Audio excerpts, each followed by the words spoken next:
Hello everybody and welcome to Redondo Ballet. Here we have Jaleesa, one of our fabulous Redondo Ballet dancers, and I am Francesca. I'm the founder and co-director, artistic director of Redondo Ballet. So we're going to start some YouTube channels for you. We're going to start way back at the beginning on just how to stand like a dancer. That, believe it or not, is going to use a lot of muscles, a lot of energy, and something that we sort of bypass and move on from. But we first need to start there, right at the beginning. So we're going to start down at the bottom. And we're going, can you just point to your insteps, Jaleesa, so everybody understands where your instep is? That's that little arch at the bottom of your feet. So dancers stand with 95% of their weight centered between the ball of the big toe and the ball of the little toe. The instep is lifted, yes, and you're going to have about 5% of your weight on the heels of your feet. So even that is amazing. There's some really great exercises that we can talk to later that will show how important that weight distribution is. So with those insteps lifted, and one of my first little ballet teachers would tell us to imagine there's a pin on the floor and you're just going to lift those insteps up. That also, believe it or not, helps turn your legs out. Yeah, if you roll your insteps in, as Jaleesa has just done, it's incredibly hard to hold your turnout. So just that, raising up those insteps is important. So we're going to travel up the knees, up to the knees, and those kneecaps are lifted and pulled up into the thigh. And then her legs are rotated. That turnout comes actually from the top of the thighs, not from the feet. So Jaleesa, if you can just turn into 6 position for us.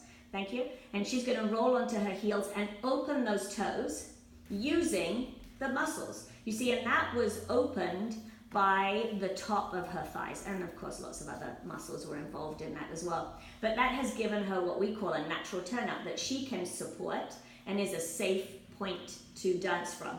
You'll see in lots of old movies, people, can you demonstrate that, but don't pull your legs fully straight? Jaleesa, you know, they'll go to the bar and they'll really wrench those knees back, and the knees are normally bent, and then they'll try and stretch their legs from there.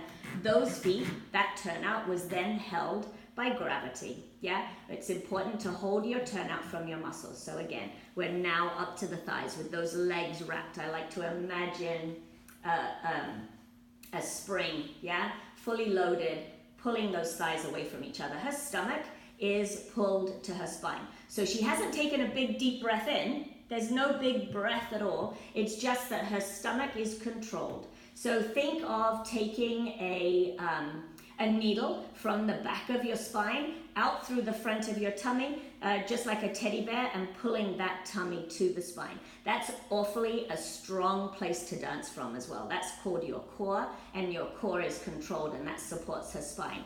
Shoulders are lifted, and we like to think of the chest lifting up through the shoulders. The neck, super important in dance. Yes, in ballet especially, length between the ears and the shoulders are relaxed. The arms are supported from the back, more about that later.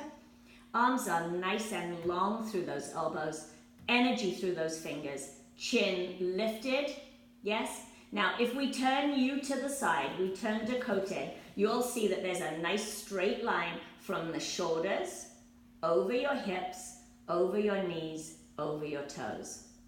And that's how we want to stand. Come back on fast. And that's how to stand like a dancer.